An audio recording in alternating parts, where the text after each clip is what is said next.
Exact same answer that Sir Edmund Hillary gave me. Raise your hand if you don't know who Sir Edmund Hillary is. Be honest, you bunch of liars. Okay. All right, Edmund Hillary was the first white man to scale Everest, claiming to be he's the first man to scale Mount Everest. He and Tenzing Norgay, his Sherpa. Anyhow, and so the question is, which one stepped to the highest part first? And neither one of them would ever say, because they're gentlemen. He came to visit the set of Lord of the Rings, and my first thought when I met him was, the guy's a giant. He's like 15 feet tall, his arms are like this, his legs are like that, his feet are like this, and you go, if that guy can't climb the mountain, nobody can.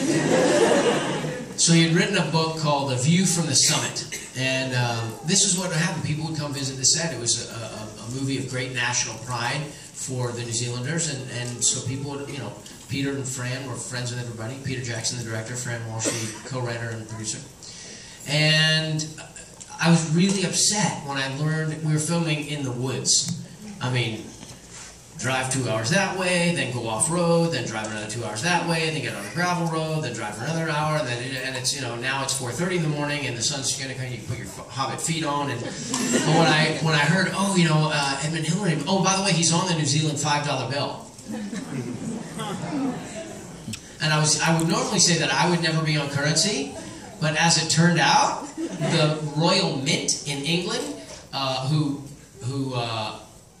mints the coins throughout the English, throughout the British Kingdom. The realm. I thought you said the world. I'm like, they're not powerful anymore. We kicked their butt a couple hundred years ago. It's been downhill ever since those people.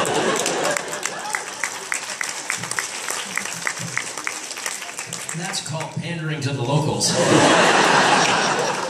I actually, my character Samwise Gamgee is based in a very important piece of English literature, so I'm kidding, I love the English.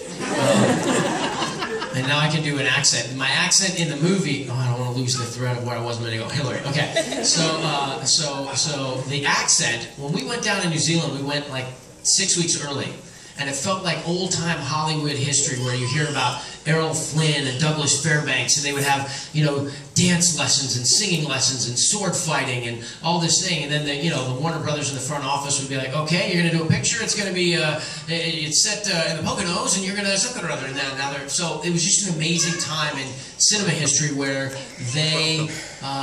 where there's just real art. Now you've got, you know, guys like me. We do a thing, you know, we got our thing. We do it, but I don't have the broad skill set that those guys used to have.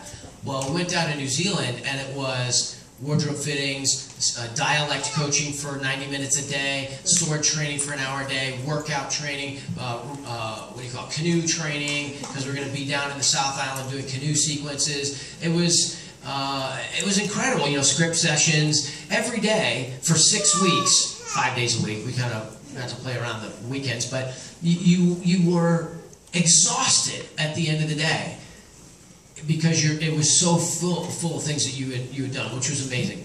Well, one of the things was the dialect coaching. Andrew Jack from the Royal something drama company, Shakespearean company in England, and Roisin Carty, the English woman who I think, Irish woman, who had worked on Waking Ned Devine. I don't know if you know that movie. And then as not a philologist, she's a linguist. So, and they tapped her to be a dialect coach for us. So these two, we would sit like on a construction site, those little portable offices. We would sit in there for hours, and they'd have like a chart with the cross section of the mouth. And we'd spend 40 minutes talking about the way the tongue and the teeth work. And I'll tell you, I could never book a voiceover gig in LA for 29 years before Lord of the Rings. But after that dialect training, talking about breathing and how your cheeks work and, you know, all this stuff, I've started booking them right away.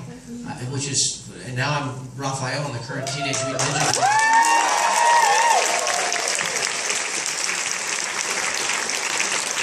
All thanks to Andrew Jack and Roisin Carty, who were there every step of the way. For me, like every scene, every word spoken, they were there to help make sure. Like there was one scene I talk about where the Black Rider is chasing the hobbits down towards Buckleberry Ferry.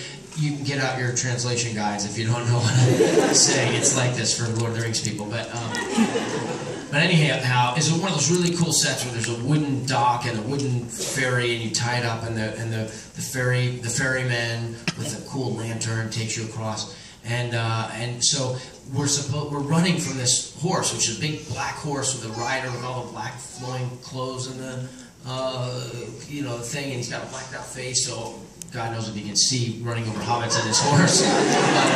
But it's like in a boxing ring, like protect yourself at all times. So, and with the hobbit feet, that's the challenge goes up 20%. But because you start sweating because you're nervous, and then you're slipping around inside the booth, and then you lose traction. That's a different story.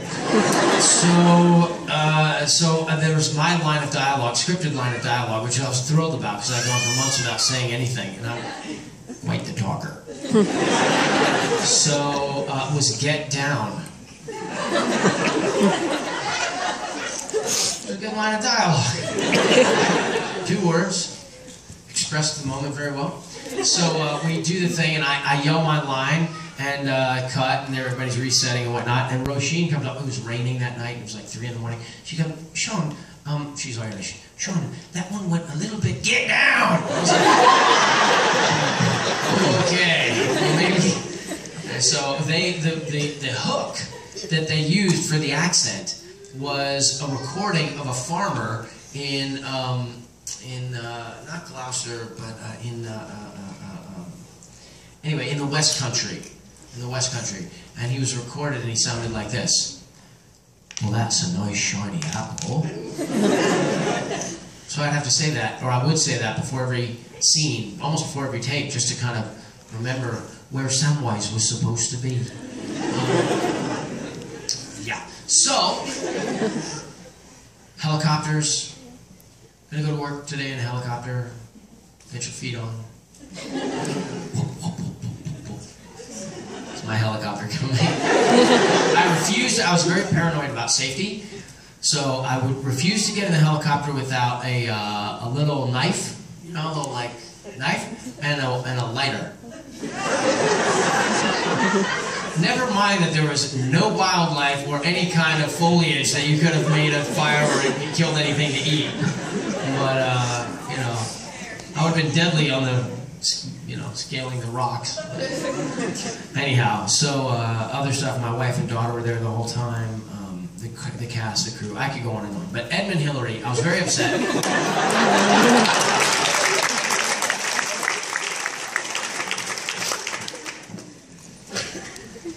That I didn't have a copy of his book. I could rustle up a $5 bill, but I really wanted a copy of his book to autograph. And Peter sent somebody out. Peter Jackson sent somebody. I didn't know. I'm sitting in the wardrobe bus, and I'm sort of sulking. You're going to meet Sir Edmund Hillary, one of the most important men in the history of the planet. Him and Buzz Aldrin, right? I mean, so I'm just sitting there sulking a little bit, and the assistant opens the door and hands me a copy of his book. Peter, why don't you have this? Oh, that's who they are. That's the kind of people they are. Incredibly generous people. And so Edmund Hillary comes. Now we walk around the woods for 10 minutes looking at the set, and all the set is trees. But and then we sit down in those easy up tents, and and I sit next to him. I make sure I get right next to him at lunch, kind of fondling him. And I said, so how was it? He said, how was what? I said, the view. And he said, and this is true from my experience on Lord of the Rings, it's pretty good.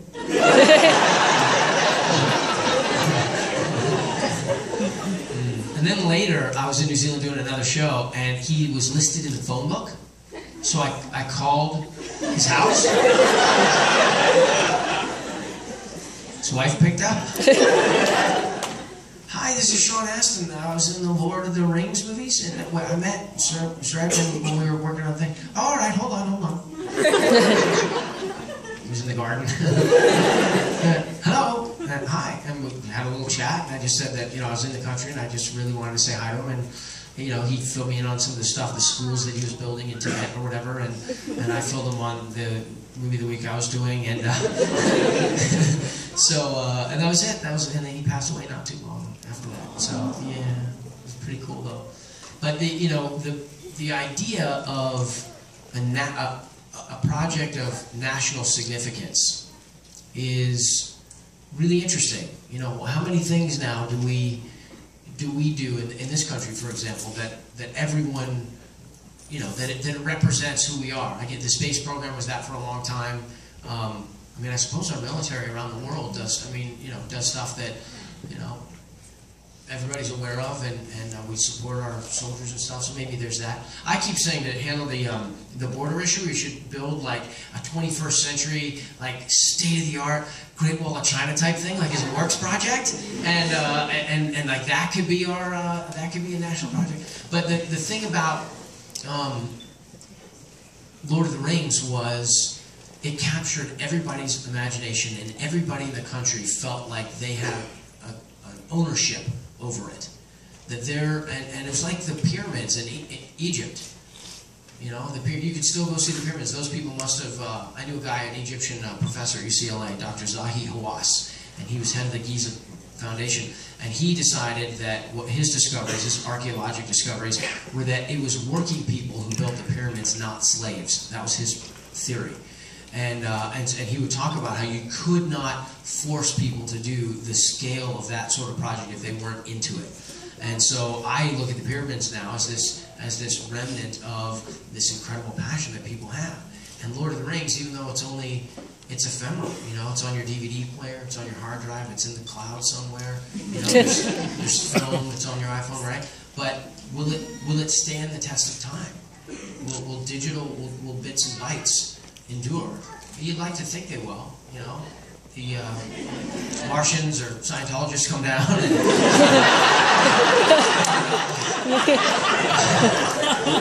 anyhow, I like to push the envelope a little bit, keeps it kind of fun.